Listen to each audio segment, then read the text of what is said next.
আচ্ছা ভাই, কোনোদিন ভেবে দেখেছিস একটা ছেলে রোজ সকাল ৮টায় স্কুলে যায়, রাতে তার মৃতদেহ ফেরত আসে ব্যাগে ভরে। আহ কিছু বলিস না ভাই। এই শহরে এখন কান্নাও মিউট হয়ে গেছে।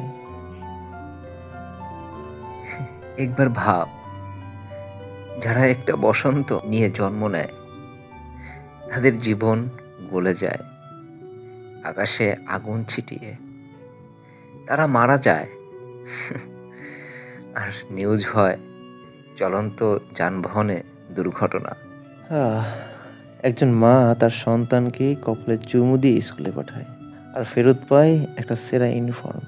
ওদের রিপোর্ট কার্ডে লেখা ছিল গুড স্টুডেন্ট, আর রাষ্ট্রের রিপোর্টে লেখা হলো দুর্ভাগ্যজনক মৃত্যু।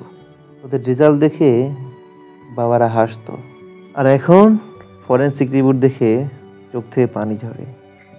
একটা ছেলের স্বপ্ন ছিল যে বড় হয়ে ডাক্তার হবে, মায়ের জন্য বাড়ি বানাবে, আর আজ সেই ছেলে এখন নিজেই কফিনে ঘুমিয়ে আছে।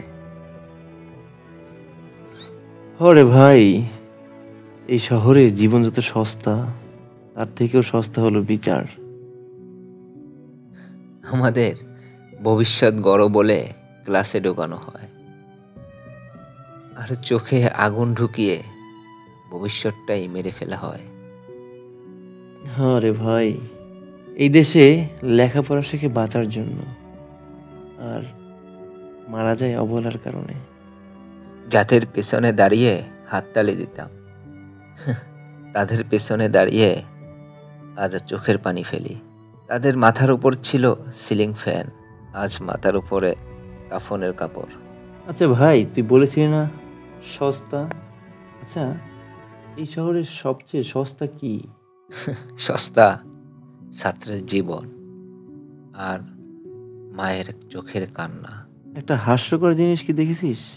এখনো মানুষ জিজ্ঞাসা করে কতজন মরেছে, কিন্তু কেউ বলে না কতজন ফিরে আসবে। যেদিন একটা ব্যাগের ভিতরে লাশ ফেরে, সেদিন বোঝা যায় এই শহরে লেখাপড়ার থেকেও জীবনের দাম অনেক কম। তারা শুধু পড়তে গিয়েছিল, ফেরার কথা ছিল বিকেলে, কিন্তু ফেরার রাস্তা ছিল ধোঁয়ার ভিতরে আর আগুনের নিচে।